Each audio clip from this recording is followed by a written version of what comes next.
process. Joker 2, Folie, Doing A Poo. And the question was, is Joker 2 doing a poo? It is. It's doing a poo.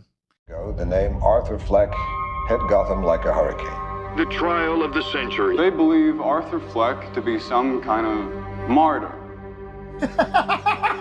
Well, he's not. He's a monster. When you're smiling, when you're smiling, When I first saw Joker, when I saw you, the whole it's bad. It's real bad. It's so poo- let's do this. Let's do this. Jordan, what do you want to know about Joker 2? Let's Is start he there. actually the Joker? No, he's not. Does the Joker actually show up? No, he does not. Not really. Is that actually Harley Quinn? Yes, it absolutely is. Yes, very much so. It is. I think we had a theory where it was going to turn out she was all in his head. So one of the things I hate about this movie is it tries to be like Harley Quinn's the bad guy actually, because like so he meets her early on in Arkham. Well, they don't say it's Arkham, but it's like a prison mental institution. It's Arkham. It's weird because it's presented like the part that Harley Quinn is in B Ward, which is funny. Burt Ward, Robin. Oh, Robin's name is Burt Ward. The Batman, Adam West Batman, Burt Ward. B Ward. I thought that was a funny reference, but yeah, he seems to be like this. They don't call it Arkham, but it is Arkham. But it seems to be separated into like two sections, like the section with like criminals, and then the section for like mental patients. Because Harley Quinn is in the section with mental patients. But he initially meets her, and she feeds him this story about how her name is Lee, and how her dad killed himself, and her mom. Something about how her mom is awful and her dad killed herself for some tragic backstory. And they get into trouble. He gets put into this. The whole thing early on is he has this relationship with these abusive guards who treat him like shit, but treat him to privileges when he amuses them, basically. And one of them gets him put in this music class where he meets Harley Quinn. And they get into trouble later on where she tells him that she's being essentially sent home or discharged because they can't be together because they're... And it turns out that she actually checked herself in, and that she's actually this rich girl whose dad and mom are still alive and are good people, and that she studied psychiatry, and her name is Harley Quinn, Harleen Quinzel. So she very much is Harley Quinn. But the whole movie is trying to be like, oh, because the whole thing is she's not into Arthur. She's only into the Joker. So at the end of the movie, she leaves him because she's like, you're just Arthur. You're not the Joker. Because he goes through this whole thing where he... Okay. I have to talk about this scene. Again, we don't do trigger warnings, but I don't like sexual violence. So there's a scene. Man, this movie's a lot. But basically, this movie is two movies. It's like this weird, not musical with musical numbers, and it's also this court drama. So it's sort of about the fallout of what he's done. So it's like scenes of him in this courtroom. Essentially, his lawyer is trying to convince the jury that the Joker is like a split personality. And the question is like, did Arthur do it? Was he aware? Like, did he know what he was doing? Whatever.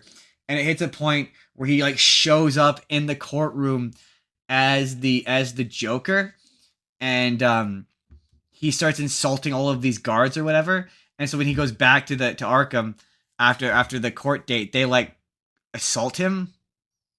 Oh, that's not cool.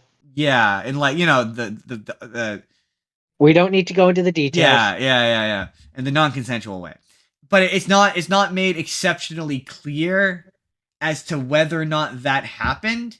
Like, it's implied, like you see him come back and he's not wearing pants and he's like in the fetal position, but they don't actually really show it or say it. So it could be a case of like they just beat him up. Like friends of the show, Virus Fox and And Jake, when they talked about it on their podcast, Toon Talk, I think it was Jake. One of them said that they didn't see how that it was that kind of scene, and having now seen it, I could see how it was. But the movie sort of implies that they assaulted the Joker out of him, because he goes to court after it happens, and is basically like, I'm not the Joker. There is no Joker. There never was any Joker. I'm just Arthur. And then the like he gets, because this whole movie is trying to basically be like, oh, he, like the last movie, you know how like it was trying to be like, oh, him being a serial killer or whatever is cool or whatever. This one wants to be like, oh no, it's not cool, and he's just a sad loser. And so it ends kind of with him getting like freed, basically. All these Joker protesters like break into the courthouse and like help him escape, and they have him in the car, and they're like saying like, oh my god, you're my hero, whatever, we love you. And like he suddenly has this realization he doesn't want to be this, and like he escapes the car, and there's literally a scene of them like chasing after him, be like, no, Joker, come back, Joker, we love you, Joker, as he's literally running away from it. And so it's like this real meta commentary. Yeah, on how like the last movie, he wasn't good or whatever. And then yeah, the movie ends with he's about to go. It's implied that he's about to go see Harley Quinn again, or someone. And as he's about to go out, a random inmate comes out and is like, "Hey, can I tell you a joke?" And he's like, "Okay, yeah, I guess." He's like, he tells this joke where he's basically like, "Oh, if a psychopath runs into a former clown that he loved." When I'm gonna fuck this up, but he runs into a former performing clown that he loved when he was a kid, and he says to him, "Oh, I wouldn't expect to see you here." He's like, "Yeah." He's like, "Can I buy you? Can I get you something to to help you out?" And he's like, "Oh, you as long as you're paying, you can buy me whatever you want." He's like, "Oh, I'm gonna get you, whatever you deserve," and he stabs him to death and shanks him, and then he dies. And then the inmate like carves a smile into his face and like laughs, and that's how the movie ends. Movie sounds really bad. Implying that guy, I guess, is supposed to be the actual Joker. I don't know. It's really unclear. But also, okay, so in the midst of all that, there's these, for lack of a better word, musical numbers that aren't really, they're not really like musical numbers in a musical. They're more like just like music videos of like him as the Joker, like singing songs with Harley Quinn. Like there's this one, and they all look cool, and they're all staged interestingly. And I'm like, if this were a movie where it was like Harley Quinn and Joker were like on a rampage, but it was also a musical, it would be a fun movie. Like there's one bit where it's like he's in like the court, the courtroom or whatever, and he's singing this song, and he's walking around the courtroom like killing guys as he's singing this like big happy musical number. And I'm like, that would be a fun movie. Like where it's like a musical with starring Harley Quinn and Joker. Like that would be a fun movie. But it's like smushed in between this boring courtroom drama shit, and like none of the musical numbers are very interesting or like very good, and all they really do is like, it's hard to like, every time a musical number would start, I'd be like, oh god, especially towards the end, because this movie's almost 2.5 hours long. By the end of it, you're like, dear god, no, please stop. No, god, no, not another one. Dear Christ, please stop. No, I'm begging you. Like, and they just go on. Like, it's so much more of like, remember the bits from the first one where he's like in his underwear, like dancing as his hair flicks about? Yeah. It's like a lot of that. So it's bad. Yeah, where it's like there's so many scenes where it's like, oh my god, this movie could be like 30 minutes shorter and probably would be better. Like, I'm not gonna be like one of those people where it's like it's bad because it exists. Because it exists, we have to deal with it. But it's bad because it's like, yeah, it can't decide what it wants to be. It's afraid to be an actual musical, but it's also not interesting enough to be a courtroom drama. And a lot of the stuff it tries to say about Arthur contradicts the first movie, like in a way that's just not. And also like, they're trying to argue that there's the point where they bring in the little guy from the first movie who was there when he killed the one guy, and he's like, yeah, you traumatized me for life. I'm constantly scared. And he's like, yeah, but I let you go. I didn't kill you. Like I like very specifically let you go. So you have no reason to be afraid. But they never say that.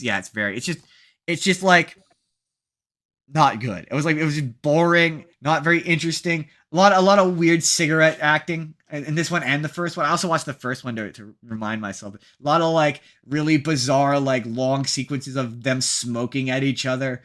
And yeah, So would you say they did a poo? they did a poo. They absolutely did a poo. I will say when I was watching it, I was like, this movie would have been better. Not that I regretted not having watched it in theaters, because I don't. I know I regret having not watched this in theaters. But I was like, this movie would have been far more fun if it was me and you watching this, making fun of it. It's I that could kind see of that. it's that kind of movie. Where it's like this, there would have been a lot of me and you turning to each other, being like, "What the fuck is happening?" Like it's like What am I on? like no joke. The movie opens with like a 3-minute animated short of Joaquin Phoenix doing basically the end of the first movie, or not the end of the first movie, but the bit where he kills Murray. It's super weird. It's super surreal, and it's just like, yeah, it's very bizarre. And yeah, Justin doesn't love sexual assault. That also kind of it's a bad sequel. It's a bad sequel.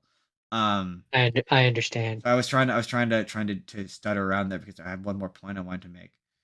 The performances are okay. Like walking. Oh, that was it. The funniest moment for me in this movie was about midway through, when the entire time for like an hour of it, I was like, oh, it was about an hour and 6 minutes in. I was like, oh, Joaquin Phoenix is a good singer. Like, he's a surprisingly good singer. He's a really good singer. Like, like some of these songs sound really good. He has one song which is like, I like the performance of it.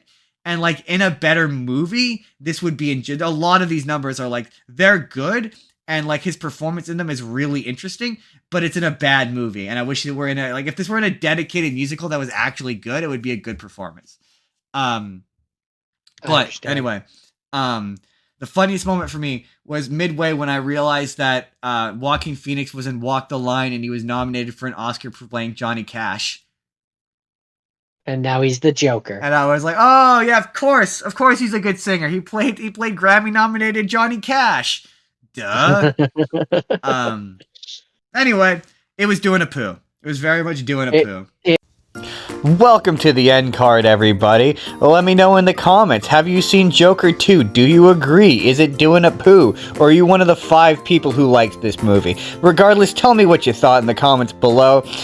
Click the video on the left, and that's going to take you to the full podcast where we talked about some bad sequels. Or click the video on the right, and that's going to take you to any video that YouTube thinks you're going to enjoy. So click on one of those, guys. Click subscribe if you haven't already, and we'll see you guys in the next video. This one was a bit shorter.